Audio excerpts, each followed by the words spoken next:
네, 대한민국 19대 대통령을 뽑는 투표가 조금 전 마감됐습니다. 전국 1만 3천여 곳에서 마감이 됐는데요. 현재 8시를 지나고 있습니다. 지금부터 저희 아주경제에서는 19대 대선 출구조사 결과와 또 이 시각 현재 전국에서 초반 개표 상황이 어떻게 진행되고 있는지 아주경제 홈페이지와 페이스북을 통해서 생방송으로 전해드리겠습니다.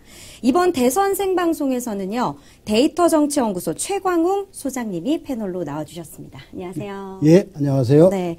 방금 전이죠. 출구조사 결과가 나왔습니다. 아무래도 선거 기간에 여론조사와 일치하는지 여부가 가장 크게 주목되는데요. 어떤가요? 어느 정도 비슷하게 나왔다고 봐야 되겠죠. 어느 정도 비슷하게라고 하면은 대부분의 국민들이 어느 정도로 예상했다는 건가요? 네. 그 마지막 여론조사에서 문재인 후보가 그러니까 말하자면 1등으로 나왔었고요. 그러니까 1강 2중으로 나왔었는데 문재인 후보가 1등, 그다음에 2중이 이제 2번 홍준표 후보와 3번 안철수 후보가 2중이었는데, 네네. 근데 2중 속에서도 홍준표 후보는 추세가 상승인 2중이었고, 안철수 후보는 추세가 하락인 2중이었단 말이에요. 그러니까 여론조사 기간마다 약간씩 다른데, 아무래도 그래서 저는 이제, 홍준표 후보가 2등을 할 것이다라고 예측을 했는데, 그 결과대로 나왔습니다. 예언을 미리 하셨다는 거죠? 예언이 아니라 예언은 점쟁이 가는 거고, 네, 우리 같은 네. 이제 데이터를 하는 사람, 만드는 사람들은 네, 예측이라고 표현을 하죠. 네. 아무래도 이 투표율을 또 얘기하지 않고 지나갈 수는 없을 것 같아요. 직선제 이후 최고 득표율이 사실 13대, 거의 네. 90%에 육박하는 투표율이었는데, 이번 대선 투표율과 비교해서는 어떤가요? 지금 잠정 투표율이 75.1%라고 되어 있으니까 예상이 좀 예상보다 낮은 거죠. 네. 노무현 대통령이 당선됐던 16대 대선이 75.8%였으니까 그때 이제 본선거, 오늘은 지금 보궐선거 아닙니까? 지금 보궐선거는 8시까지 하는 투표이기 때문에 보궐선거는 2시간을 투표 시간을 더 주기 때문에 투표율이 80% 안팎까지 예상을 했단 말입니다. 그럼에도 불구하고 지금 75.1%밖에 안 나온 거는 좀 뜻밖이죠. 이렇게 좀 의외의 투표율이 나왔던 이유는 뭐라고 생각하세요? 아무래도 이제 홍준표 후보를 지지했던 보수층에서 투표 포기가 좀 많았다라고 봐야죠. 근데 지역별로 투표율을 좀 봐야 되겠는데, 네네. 광주가 이제 보니까 지금 투표율이 80%를 돌파했고, 시도별로 좀 봐야 되겠습니다만은,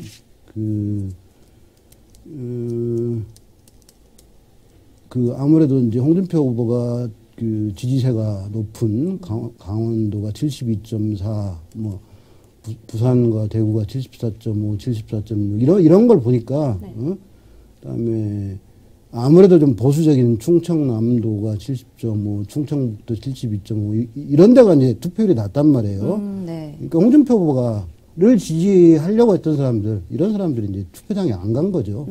이런 이유로 인해서 투표율이 낮아졌다고 봐야 되겠죠. 그렇구나. 투표율 하니까 또 앞전에 지난주에는 또 사전투표가 이어졌었잖아요. 근데 사전투표를 보니까 사실 대선 사상은 첫 사전투표지만 지난해 총선과 비교해서는 2배를 넘는 투표율을 보였잖아요. 이거는 또 어떤 의미가 있을까요? 사전투표는 되게 이제 부동층이 아닌 이미 오래전부터 투표하기를, 지지 후보를 결정한 사람들이 미리 투표한 거. 갈등하지 않고 애초에 나는 이 사람 뽑겠다 마음을 먹었던 분들이 투표를 하기 때문에 사실은 우리나라만 있는 제도거든요. 사전투표 제도가. 그렇기 때문에 이게 투표율을 늘리는 데는 약간의 도움은 되겠지만은 저는 큰 의미는 없다라고 봅니다. 네, 아까 방금 전에도 광주 같은 경우에 투표율이 높다는 말씀을 해주셨잖아요. 근데 사전 투표율 역시 전남, 전북, 광주 이쪽 지역들이 30%를 돌파하면서 좀 다른 지역에 비해서 높은 투표율을 보였어요. 호남 지역에 있는 분들이 굉장히 이번 선거에 관심이 더 많은 걸로 봐야 되는 건가요? 그렇기도 하고 어쨌든 간에 지난번에 그 호남은 정권 교체를 원해서 그러니까 89.96%, 90%의 지지를 문재인 후보한테 압도적인 지지율로 보내줬음에도 불구하고 네. 정권 교체를 못했잖아요. 그렇죠. 이제 그런 이유 때문에 다시 한번 이번에도 그 많은 이제 그 투표를 통해서 다시 한번 그 확실하게 정권 교체를 해보고 싶다. 이제 이런 의사를 이제 표현을 한 거죠. 정말 나라의 개혁이 필요하다. 네, 네. 굳은 의지를 보여주고 있는 것 같은데 TK나 PK 같은 지역은 또 최저예요. 네. 보니까 사전 투표율이 네. 아무래도 기존 전 대통령에 대한 실망감의 어떤 표출이라고 해야 되나요? 이제 이랬을 겁니다. 처음에는 사전투표를 하면서 그 아무래도 부동층도 거기는 좀 많았고, 네. 그다음에 이제 호남 전통적으로 보면 이제 지난번에도 호남이 89.96%가 1대1 구도였으니까 90%가 호남이 문재인 후보를 찍었고, TK는 대구 경북은 80.5%가 박근혜 후보를 이제 지지했단 말이에요. 그러니까 호남이 어떻게 나오나 한번 보자. 이제 이런 것도 좀 있었을 거예요. 이제 지지를, 그러니까 투표를 좀 유보했다가 오늘 한번 찍어보겠다라고 했을 거예요. 그런데 이제 또 하나 변수는, 그리고 그 이후에 이제 선거운동을 하는 과정을 또 한번 보면서 마지막으로 홍준표 후보를 찍을 것인지 안철수 후보로 찍을 것인지 어느 한쪽으로 이제 표를 몰아줄 것인지 이제 이런 결정을 했을 거라고요. 근데 그 마지막에 이제 변수가 두 가지가 있었어요. 하나는 홍준표 후보가 마지막 TV 토론에서 유승민 후보한테 좀 막대한 거. 또 하나는 그 막말 마지막 영감탱이 뭐 네. 어버이날 예. 직접 언급까지. 아니 뭐 네, 사실 맞아요. 마지막 날 그 어버이날 발생한 그 막말 발언 이런 것들도 상당히 변수가 되면서 이번 대선은 뭐 하여튼 화제도 많았고 네. 뭐 여러 가지 막말도 많았고 사건도 많았잖아요. 근데 이런 것들이 이제 꽤 많은 변수가 됐다라고 봅니다. 확실히 이번에 처음 도입이 된 이 스탠딩 TV 토론이 굉장히 이번 대선에 영향을 많이 미친 것 같아요. 네. 그렇죠. 가장 크게 손해본 사람은 안철수 후보죠. 왜인가요? 그러니까 원래가 이게 TV 토론에서 지지 후보를 잘 바꾸지 않습니다. 그렇죠. 그 뭐 역대 미국 대선은 1년 동안 하지 않습니까? 그래서 미국의 정치학자들, 심리학자들이 그걸 뭐 연구를 오랫동안 해서 잘 안 바뀐다는 거는 뭐 수많은 논문들이 있어요. 마찬가지로 우리나라도 뭐 그런 연구 결과들은 많이 있어요. 근데 원래 그러면 뭐냐? 그 4월 5일 날 그 안철수 후보가 당내 경선에서 네. 당선 그 후보로 결정되고 난 이후에 어떤 여론조사에서는 문재인 후보를 앞선 그런 경우도 있었는데, 그럼 그건 뭐냐? 그렇죠. 약간은 이제 컨벤션 효과도 있었고, 그 다음에 이제 그 TV 토론을 시작하기 전까지는 안철수 후보에 대해서 국민들이 잘 몰랐던 부분도 있을 거예요. 그러니까 안철수, 문재인, 안철수 이 구도가, 약간은 그 언론이라든지 이런 거에 의해서 좀, 가공된 그런 측면이 있었던 거죠. 근데 TV 토론을 거치면서 그 프레임, 구도가 이제 정확하게 이제 제자리를 잡아간 거죠. 그러면서 이제 지지율이 제자리를 찾아간 거라고 봐야죠. 그러니까 TV 토론을 통해서 그 후보들의 진면목을 볼 수 있었던 거라고 볼 수 있겠네요. 예. 근데 꼭 TV 토론뿐만이 아니라 안철수 후보가 상승하다가 이렇게 다시 하락한 이유, 또 다른 이유가 있을 것 같아요. 이런 행보를 통해서. 근데 저는 이제 이렇게 봅니다. 안철수 후보가 늘상 얘기했던 게 작년에 국민의당의 그 정당 투표, 그러니까 비례대표 지지율이 26.74%라고 얘기를 하는데, 이렇게 봅니다. 그 총선에서 정당 비례대표 득표를 기준으로 하는 거는 그건 불합리하고, 진정한 그 정당에 대한 지지율은 지역구 후보들의 총 합계예요. 왜냐하면은 작년 그 더불어민주당이 3등을 했어요. 네. 25.5%인가 그렇게 얻어가지고 3등을 하긴 했어요. 예? 그런데 이제 이렇게 봐야 돼요. 300명 중에서 그 비례대표는 47명이 밖에 안 돼요. 네. 그러니까 그 분할 투표를 통해서 한 명의 비례대표 후보를 찍어주는 거는 유권자 입장에서 보면은 이 작은 부분이기 때문에 부담 없이 찍어줘요.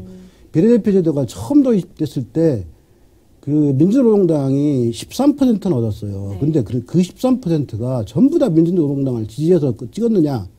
아니라는 거죠. 네. 예?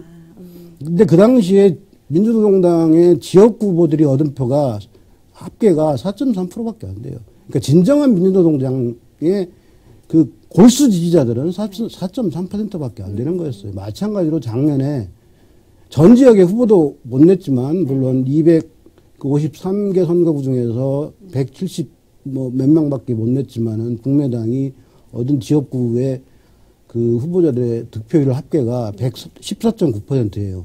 근데 요거를 전 지역의 후보를 냈다고 가정하면은 20% 정도를 제가 그러니까 한 30% 정도를 그거를 곱하기를 하면은 대개 한 20% 정도 나오거든요. 그러니까 오늘 그 득표율을 지금 출구조사에 나온 그만큼 나오는 거예요. 딱. 예? 나올 만큼 나온 거예요. 나올 만큼 딱 나온 거예요. 그다음에 홍준표 후보는 당연히 지금 탄핵 쓰레기니까 네. 적게 나온 거고, 그다음에 유승민 후보하고 합계를 보면은 합치면은 지금 30%가 좀 넘었잖아요. 네네. 근데 작년에 어쨌든 간에 그 새누리당의 합계가 38.3%가 됐으니까 물론 이제 탄핵이라는 그 과정을 거쳤기 때문에 약간 뭐 그런 것도 있고 어쨌든 그 지역별로 투표율을 보면은 어쨌든 보수가 투표를 안 했기 때문에 당연히 한 6% 정도가 빠진 거고 그다음에 작년에 그 지역구 투표율의 합계를 보면은 더불어민주당이 37%예요. 그거보다 한 4% 정도가 더 얻었단 말이에요. 지금 그렇죠. 문재인 후보가. 네네네. 그만큼, 상대적으로 그만큼 더 얻은 거예요. 그러니까 보수가 투표를 안 했기 때문에 지지율 합계가 이렇게 나온 거지, 문재인 후보, 그러니까 민주당 지지자들은 그냥 나와서 투표를 했는데, 계산을 해보면은, 예? 표로 계산해보면은 그 사람들은 다 나와서 투표를 한 거예요, 그냥. 그러니까 보수 쪽에 있는 분들의 투표가 부족했기 때문에 나온 결과라고 볼 수가 있네요. 이번 대선에 좀 개인적으로 보시는 관전 포인트라 어떤 거라고 생각하세요? 작년 이제 촛불 이전에, 그러니까 10월 24일 날, 이제 어느 방송국에서 이제 태블릿 PC 공개를 하고 나서 이제 사건이 이제 벌어지기 시작했는데, 그 전까지는 이제 모든 여론조사에서 이번 대선을 관통하는 시대의 정신을 불평등해서, 격차해서라고 이제 얘기를 해왔어요. 근데 막상 대선 전에 들어가면서 그 얘기는 다 사라졌어요. 특히나 10년 동안 야당을 했던 더불어민주당, 국민의당, 뭐 원래 이제 한 집안이었잖아요. 큰 집, 작은 집이었는데, 그렇죠. 그다음에 정의당 아무 얘기도 안 했어요. 불평등 해소에 관한 얘기를 꺼내지 않고 있다는 말씀이시잖아요. 오히려 탄핵 세력이었고 어찌 보면은 이번 대선에 참가 자격조차도 없는 홍준표 후보가 유일하게 불평등 해소 얘기를 하고 선거순로 국어가 기업에게 자유를, 서민에게 기회를. 이게 대표 선거 슬로건이었다고요. 네네. 그래서 우리 방송에서 4월 7일 날, 이 5번째 방송이었는데, 눌병가들의 수다.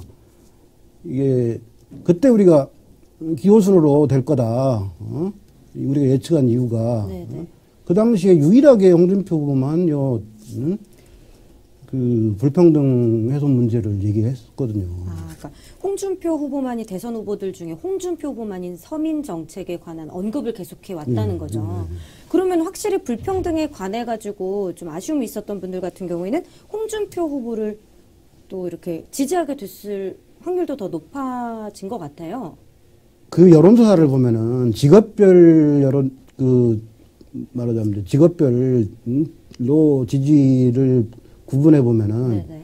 자영업자, 네. 블루칼라, 그다음에 무직자, 가정주부, 흔히 얘기하는 경력 단절 여성이죠. 이런 층에서 지지가 높아요, 상대적으로 홍준표 후보가. 그러니까 기이한 현상이죠. 과거에 우리가 재벌의 이익을 대변하고 잘 먹고 잘 사는 사람들이 이익을 대변해온 집단이라고 이렇게 공격을 해댔는데 그쵸. 거꾸로 되는 거죠. 서민들이 보수층을 지지하고 있는 현상이 네, 되거든요. 네. 근데 이게 어제 오늘 얘기가 아니라 이번 대선만 그랬던 게 아니라 작년 총선 때도 그랬고 과거에도 계속 그래 왔어요. 왜 이 같은 현상이 계속 일어나는 이유가 뭘까요? 이제 오늘부터 이제 여당이 될 민주당이 네. 이미 확정하신 거죠? 뭐, 네, 맞아요. 출구조사가 이렇게 나왔으니까 네, 네. 뭐 격차가 너무 나니까 뭐 사실상 뭐 여당이 됐죠. 네. 서민층을 대변하지 않잖아요. 그쵸. 그런 정책을 펼치지 않기 때문에 그런 거죠. 기대를 안 합니다. 그래도 저희 문재인 후보가 내세웠던 공약 중에 하나 뭐 일자리 늘리자 뭐 이런 말을 좀 많이 하면 일반적으로 뭐 20, 30대층들 아직 취업을 못한 분들이나 비정규직인 분들은 또 솔깃하거든요. 근데 한번 보자고요. 그러니까 2012년 총선 때부터 중앙선거관리위원회가 선거 끝나고 나서 이제 곧 할 텐데 그 사후 조사를 합니다. 그 사회과학 데이터센터라는 곳에다 의뢰를 줘가지고 사후 조사를 하는데 연령별로 이제 직업별로 이런 게 나와요. 네. 그럼 이제 거기서 밝혀질 거예요. 근데 제가 뭐 장담은 안 합니다만은 20대 지금 실업률이 청년 실업률이 아주 심각한데 네.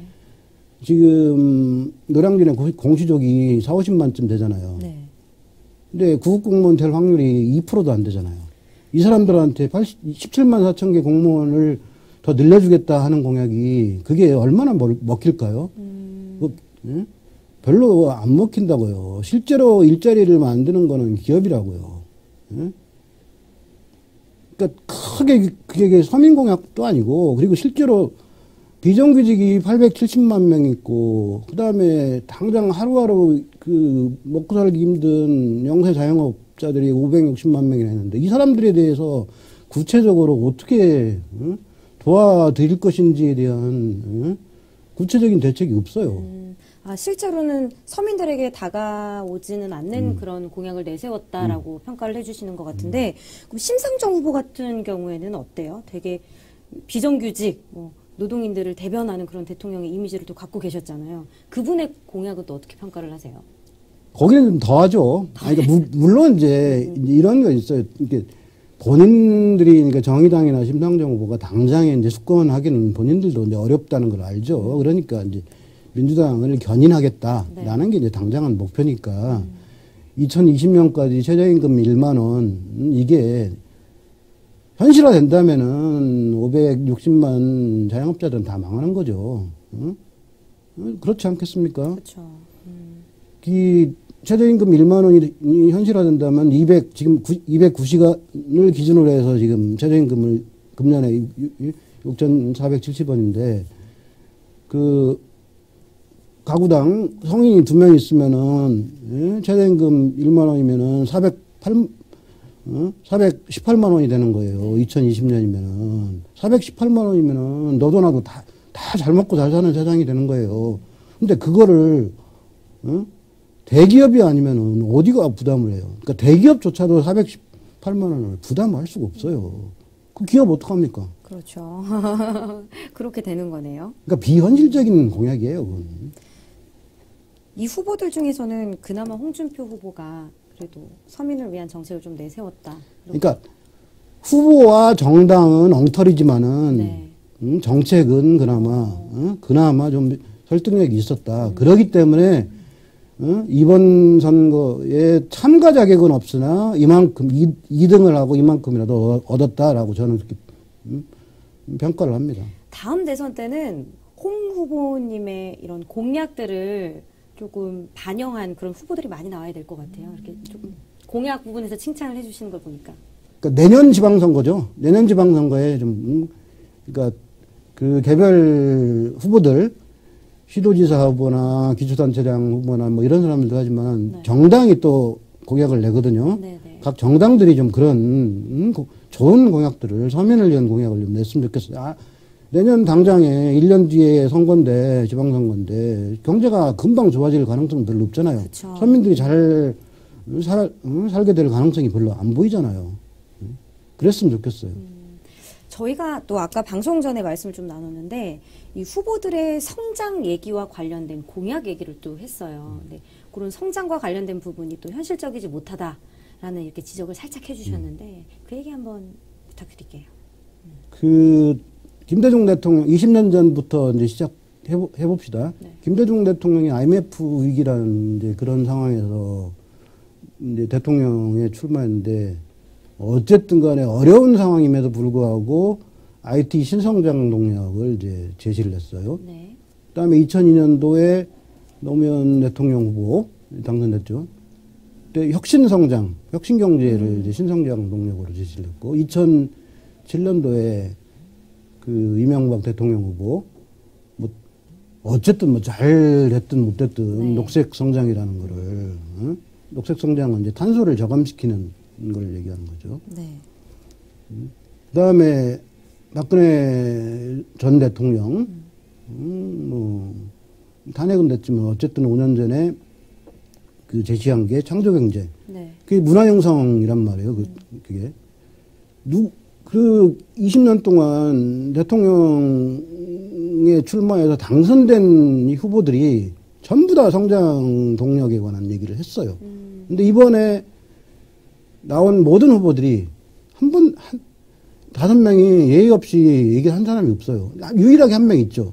안철수 후보가 얘기했는 4차 산업혁명. 근데, 네. 근데 보면은 알맹이는 없어요. 4차 산업혁명이라고 얘기는 했는데, 내용을 보면 학제 개편 얘기하고, 과학기술 혁명을 얘기했는데, 과학기술 평가를 잘하자. 뭐 이런 정도예요. 4차 산업혁명의 내용을 얘기한 게 없어요. 문재인 뭐 이제 곧 대통령이 되실 분이지만은 이분이 얘기하는 성장은 소득주도 성장인데, 네. 소득주도 성장은 재정을 투입해가지고, 그, 가계의 지갑을 두둑해 해서 그걸 선순환시키자라는 얘기인데, 그거는 성장이 아니에요. 예? 우리 헌법에도 성장과 분배를 균형 있게 발전시키자. 헌법에도 있어요. 네. 경제 부분에. 네. 예? 성장과 분배를 동시에 균형 있게 발전시켜야죠. 근데 유독 이번 선거가 97년 이후에 처음으로 성장 얘기를 안 한 그런 선거예요. 왜 그렇게 성장 동력과 관련된 얘기가 언급이 되지 않았을까요? 조기 대선이었기 때문에 미처 준비를 못한 거였죠.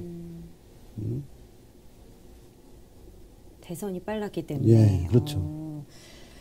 그런 거를 좀 여쭤보고 싶어요. 어쨌든 지금 투표가 마감됐잖아요. 예. 이번에 투표한 국민들 다른 때와는 조금 달랐을까요? 개개인 투표를 하는 데 있어서 좀 다른 사명감을 갖고 투표를 했을까요?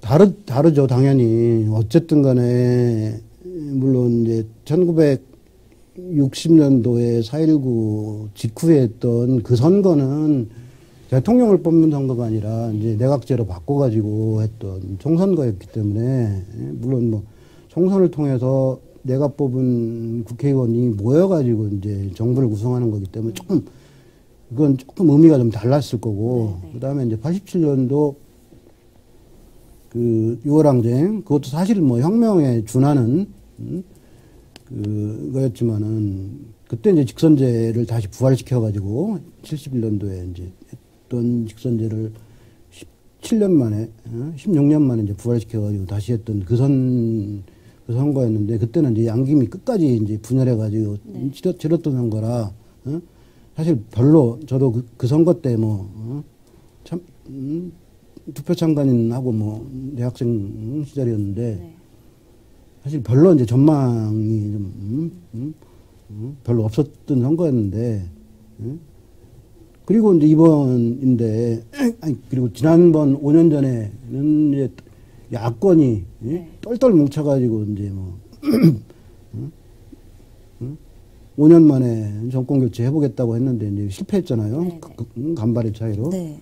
근데 이제 어쨌든 이번은 1,600만 명이 광장에 모여가지고 이제 박근혜 전 대통령을 탄핵시키고 나서 이제 하는 이제 선거기 때문에 굉장히 국민들이 설레는 마음으로 네. 적어도 이번 대통령에 나섰던 분들은 설레는 마음으로 참여를 했다고 봐야죠. 어쨌든 간에 뭡니까, 수치를 보세요. 23.3%밖에 안 되거든요. 그렇죠. 이게,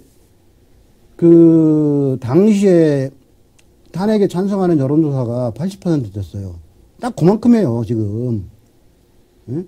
그리고 국회에서도 그 탄핵을 의결한 국회의원들 숫자가 78%가 있거든요. 네, 네. 딱 그만큼 나온 거예요. 기가 막히게. 기가 막히게 네. 딱 맞아 떨어졌다. 네. 거의 그렇잖아요. 그렇죠. 지금 수치상으로 보면은 그렇게 말할 수가 있을 것 같은데, 사실 뭐 그러면은 뭐 큰 반전 이런 거는 없는 것 같아요. 뭐 네. 2위의 역전 여부 이런 것도 사실은 저는 궁금할 법하다 했는데, 사실 뚜껑을 열어봤더니 우리가 예상했던 그대로 흘러나온 것 같아요. 이번에 당선 윤곽은 몇 시 정도에 좀 드러날까요? 뭐 이따가 우리가 12시에 다시 또 방송을 하니까 뭐 네. 그때면 알 수 있지 않겠어요? 12시? 예. 자정쯤? 예. 원래 기존에는 뭐 10시 정도면 윤곽이 나왔었는데, 이번에는 이제 투표 시간이 좀 더 길어지다 보니까 좀 더 늦게 네. 나오게 되는 거죠. 당선이 되고 나면 어떻게 바로 대통령이 돼서 뭐 임기를 시작하게 되나요? 그 절차가 또 궁금해요. 네. 그러니까 보궐선거기 때문에 당선자 신분은 없습니다. 그냥 바로 대통령입니다. 대통령? 예. 그 다음에 뭐 거처라든지 운영이라 바로 출범이 시작되는 거예요. 대통령이기 때문에 이제 바로 이제 대통령 신분으로 청와대에 이제 바로 이제 들어가시는 거죠. 다시 시작을 하시게 되요 지금은 이제 후보, 네. 대통령 후보의 경호를 받지만은 참고로, 이제 당선자로 결정되면은, 이게 선관위에서 이제 당선자로 결정합니다. 중앙선관위에서. 방맹이를 치면은 네. 그 순간부터는 대통령 신분으로 전환이 되면은 대통령 경호를 받아요. 바로 시작을 하게 되는 거구나. 그러면은 아까 이제 출구 조사를 봤을 때 또 이제 문 후보가 당선이 될 것이다라는 이렇게 예측을 하셨는데, 문재인 후보가 내세운 공약 중에 그래도 이제 대통령이 되면 이것만큼은 조금 국민들에게 좀 걸맞게 이렇게 고쳐서 조금 내세워 줬으면 좋겠다, 좀 지켜줬으면 좋겠다는 공약이 좀 개인적으로 있으세요? 어쨌든 이제 공약을 하셨으니까 공약을 대부분 지켜서 주셨으면 좋겠습니다. 왜냐면은 박근혜 전 대통령이 원칙과 신뢰의 정치인이라고 오랫동안 이렇게, 그러니까, 감춰졌잖아요. 네. 그런데 이제 그게 그렇지 않은 게 이제 밝혀져가지고 탄핵까지 당하고 파면당하고 지금 구속돼 있잖아요. 네. 근데 저는 개인적으로 문재인 후보, 아직까지 후보죠. 문재인 후보하고도 같이 일을 해보고 그랬는데, 이분이 굉장히 좋은 분이에요. 그러니까 지금까지 뭐 짧은 정치 경력에도 불구하고 대통령이 될 가능성이 지금 높아졌죠. 네. 그래서 아마 가능한 한 굉장히 어려운 여건임에도 불구하고 공약을 지키려고 하실 거예요. 대부분 지켰으면 좋겠습니다. 대부분? 네. 저번에 좀 어떻게 보면 아쉽게 떨어졌었기 때문에 그렇게 보시지 않나요?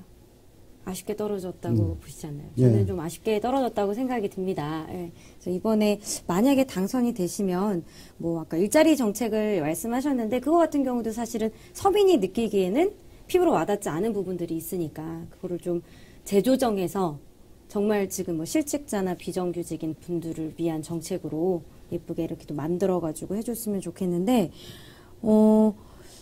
오늘 이제 투표를 다 끝났는데 소장님께서 앞으로 우리 국민들에게 좀 요런 관점을 가지고 후보를 좀 골랐으면 한다라는 조언 아닌 그런 안목의 말씀을 해주신다면 어떤 말씀을 해주고 싶으세요? 이런 겁니다. 그러니까 대통령을 뽑는 거는 나라의 큰 모습을 뽑는 거예요. 그러니까 아직까지 우리나라 민주주의 역사가 짧기 때문에 대통령을 뭐 왕을 뽑는 것처럼 인식을 하고 있는데 왕을 뽑는 게 아니거든요. 예? 그리고 미국에서 이제 우리가 이제 가져온 제도인데 네. 예? 이승만 대통령이 그 프레지던트를 대통령이라고 번역을 했는데 미국의 대통령은 굳이 이제 번역을 하자면은 국가 경영 회의, 예? 국가 경영 최고 회의, 뭐 의장 뭐 이런 정도라고요. 예? 미국 대통령은 의회에 꼼짝 못 하거든요. 그리고 각 주의 주지사들하고 협의하고, 예? 미국은 그 의회가 더 그 힘이 세잖아요. 네, 네. 그렇죠. 네? 그러니까 우리나라가 뭐 제왕적 대통령제라고 하지만은 박근혜 전 대통령이 굉장히 권한을 많이 가졌다고는 하지만은 그리고 그 과반수 의석을 갖고 있었다고는 하지만은 5년 동안 한 게 뭐 있어요? 의회가 딱 발목 잡고 있으니까 아무것도 못했어요. 4대 공공부문 개혁, 노동개혁, 금융개혁, 교육개혁, 4대 부문 개혁 자기가 추진하려고 했지만은 아무것도 못했잖아요. 네. 역시 우리나라도 아무리 미국 대통령에 비해서 권한이 많은 대통령이라고 하나 의회가 그래도 국회가 세거든요. 그러니까 대통령 한 명을 좋은 대통령을 뽑는다고 해서 우리 국민, 우리 서민들의 삶이 근본적으로 확 바뀌진 않아요. 결국은 큰 머슴을 잘 뽑는 것 물론 중요하지만은 결국은 뭘 해야 되냐? 우리는 국민들이 각자 위치한 자리에서 자기 일 열심히 하는 것. 그게 더 중요하죠. 각자의 위치에서 각자의 역할을 충실히 하는 게 나라의 살림에도 보탬이 되고 또 국민들이 잘 사는 데도 도움이 된다는 말씀이시잖아요. 투표 지금 출구 조사 결과를 조금 다시 한번 비춰서 보면 사전 투표율과 현재 지금 오늘 끊는 투표율 지역별로 봤을 때는 비슷한 것 같아요. 호남은 높고 이제 영남이나 부산 쪽은 좀 낮아 보이는데 맨 처음 말씀하신 것처럼 이제 보수층들의 투표가 좀 저조했다라고 이렇게 볼 수 있을 것 같아요, 정말. 그러니까 자기네들도 이제 홍준표 후보가 어느 정도 선전을 해서 당선 가능성이 있다라고 판단이 되면은 투표장에 몰려갔겠죠. 근데 이제 안 된다고 보고 투표를 포기한 거죠. 이게 이제 비슷한 현상이 2007년도 딱 10년 전이네요. 10년 전에 정동영 후보가 26.17%로 그 아주 저조한 성적으로 531만 표 차이로 대패를 했잖아요. 역대 대선 사상 최고의 패배를 했는데 그때도 이제 그 이른바 이쪽 그 민주 진보 진영이 거의 이제 투표장이 많이 안 갔거든요. 그것 때문에 이제 대표를 한 거예요. 투표율이 그때가 이제 역대 대선 사상 가장 낮은 63%였는데, 이명박 당시 후보는 1149만 표를 얻었는데, 그 전에 이해창 후보가 얻은 1144만 표보다 오히려 5만 표를 더 얻었어요. 투표율이 그렇게 낮은데도 불구하고. 그러니까, 결론은 그때도 그 정동영 후보가를 지지한 사람들은 투표장에 안 가버린 거죠. 그러니까 이번도 마찬가지라고 봐야죠. 그러니까 홍준표 후보를 그러니까 지지했던 지지할 가능성이 높았던 보수 쪽 뭐 주로 이제 TK 뭐 강원도 충청북도 뭐 이런 쪽 이제 투표율이 낮은 게 홍준표 후보한테는 좀 타격이 컸다고 이렇게 봐야죠. 홍준표 후보가 투표율이 높다가 낮아지게 된 것도 역시나 마찬가지로 TV 대선 토론이 큰 영향을 미친 건가요? 아무래도 이제 그렇다고 봐야죠. 그 TV 토론에서도 한편으로는 보수의 결집을 불러왔지만 또 한편으로는 어느 정도 일정 수준까지는 결집을 시켰지만 또 그 이상으로 못 올리는 데는 또 한계를 보여주는 거죠. 이게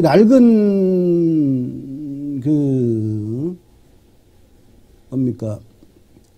이제는 더 이상 안보 이슈가 안 통하는 시대가 됐거든요. 예? 지난번 5년 전에 박근혜 후보가 당선된 게 NLL 문제로 사람들은 얘기하는데 NLL 문제는 네. 가지고는 별 재미 못 봤어요. 결정적으로 재미 본 게 이번 선거도 평가해봐 결정적으로 재미 본 게 기초연금 20만 원 같은 게 결정적으로 재미 본 거거든요. 50대 후반부터 이게 굉장히 표가 이동이 많이 했는데 3.5% 차이였는데 예? 그런 게 실제로 서민층을 파고들고 먹히거든요. 근데 이 멀쩡한 유승민 후보가 7.1%였고 저 말썽이나 일으킨 막말이나 일삼았던 홍준표 후보가 23.3% 3배 이상 더 얻은 거 보면은 이 합리적인 보수를 이렇게 안 찍어주느냐 라고 사람들은 생각하겠지만은 그러니까 일단은 프레임을 만드는 데는 일단은 홍준표 후보가 성공했지만은 또 한편으로는 더 이상 안 올라간 거고 그다음에 처음에 구도를 만드는 데는 왜 그 유승민 후보가 실패를 했느냐? 유승민 후보는 처음부터 안보 문제에 집착을 했어요. 예? 사드 문제 얘기하고 막 심상정 후보한테 TV 토론 시작하면서 심상정 안철수 후보한테 사드 문제에 뭐 집중적으로 뭐 공격을 해대고 막 그랬잖아요. 집착할 정도로 이 경제 정책이나 일자리 정책이나 뭐 증세 얘기하는 거 보면은 오히려 뭐 급진 진보거든요. 근데 안보 문제를 보면은 아주 낡은 거의 뭐 메카시즘 뭐 집착할 정도로 그러니까 사람들이 되게 싫어하거든요. 안 통해 이제는. 그래도 TV 토론을 통해서 유승민 후보나 심상정 후보 같은 경우에는 좀 호의적인 이렇게 네티즌들의 반응들이 있었어요. 그래서 이분들이 진짜 두 자릿수 정도로 투표율을 보이지는 않을까라는 기대를 한 분들도 계시거든요. 근데 출구 조사를 보면 사실 그렇지가 않아요. 그러니까 아까도 얘기했지만 이제 심상정 후보는 5.9%, 6% 정도가 예상이 되는데 출구 조사가 그러니까 작년에 정의당의 지역구 득표율 합계가 1.6%예요. 그러니까 51명이 출마했는데 이게 이제 대개 한 지역구가 250개 그러면 이제 이걸 4를 곱하면 한 6.4%쯤 되잖아요. 네. 예? 그러니까 되게 그만큼 나온 거예요. 자기네 얻을 만큼 나온 거예요. 비례대표로 보면 안 돼요. 비례대표가 7.23%였는데 그러니까 지역구 득표율 정도가 말하자면 속어로 땡땡 굳은 자기네 지지표예요, 그게. 지역별 득표율로 우리가 생각을 했어야 됐던 거죠. 네, 지역별 득표율의 합계. 비례대표가 아니라. TV 토론 통해 갖고 그럼 제일 큰 수혜자가 누구라고 생각하세요? 대통령 당선의 유무를 떠나서 TV 토론은 별 영향이 없다는 게 또 한 번 확인된 거죠. 처음 시도됐지만 역시나 이거는 큰 이슈가 되지는 못했던 것 같다라는 말씀을 해주시는 거네요. 그러니까 어디선가 여론조사 기관이 여론조사를 할 텐데 네. TV 토론 전과 후 예? 지지 후보를 바꿨습니까? 이런 거 여론조사 할 거예요. 예? 별 영향 없었을 거예요. 제가 보기엔.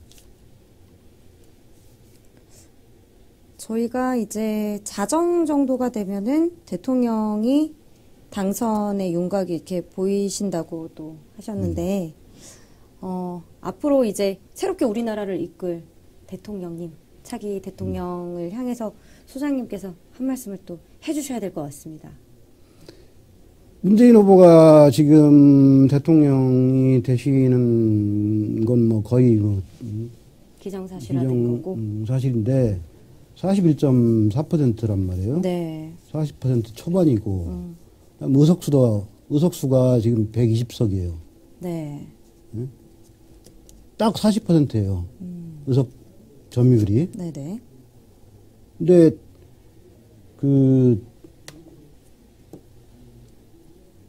물론 이제 안철수 후보가 의원직 사퇴해서 40%는 좀 넘겠죠. 계산해 보면. 뭐 소수점 이하로 치면은 뭐 하여튼 40%인데 국무총리 인준을 받으려면은 과반수가 있어야 돼. 150석이 있어야 되는데. 집권당이 돼도 과반 의석이 안 되죠. 미달이 되는 거네요. 미달이죠. 응? 당장 뭐 국민의당하고 협조를 받든가 아니면은 응? 대연정은 제1야당하고 하는 거거든요. 네네. 응? 원래 독일에서 나온 개념인데 자유한국당하고 대연정을 하든가 아니면은 응? 바른정당이나 나머지 정당하고 다 합쳐가지고 하면은 150석이 돼요. 무소속 뭐 등등하고 해서 국민의당을 빼고 자유한국당 빼고 나머지 다 합치면 150석이 되거든요. 네네. 간신히 네네. 뭐 그걸 하든가 뭔가를 이제 선택을 해야 돼요. 응? 어쨌든 그게 다 이른바 협치든 연정이든 뭔가 해야 돼요. 그래서 뭐 간신히 인사 한 건인 총리 한 건은 뭐 하더라도 그 다음에 이제 법안은 이게 사람들이 놀리느라고 국회 선진화법을 국회 후진화법이라고 부르는데 180석이 필요하단 말이에요. 5분의 3법. 네네. 5분의 3법에 걸려서 어쨌든 간에 지금은 바른정당이 20석이 있기 때문에 바른정당까지 포함하면 지금 현재까지는 야당인 야성 부소속까지 정의당 등등까지 다 포함한 한 190석인데 네. 응? 요 분들하고 연합을 하지 않으면은 협치나 뭐 연합이든 뭐 공동정부든 이런 걸 안 하면은 네네. 국정을 운영할 수가 없어요. 근데 한 번 이제 잘 했던 사례가 있어요. DJP 연합 공동정부를 운영했던 사례가 있어요. 그거를 벤치마킹을 잘 하셔가지고 물론 뭐 어느 정도 선거운동 중반 이후에 당선 가능성이 있다라고 보고 뭐 미리 뭐 준비는 하고 계셨을 텐데 잘했으면 좋겠어요. 결론은 잘했으면 좋겠다는. 지금 개표 진행되고 있는 건가요? 아직은 진행이 되고 있죠. 개표함들을 모으고 있겠죠. 그리고 지금은 모으고 있는 시각이죠.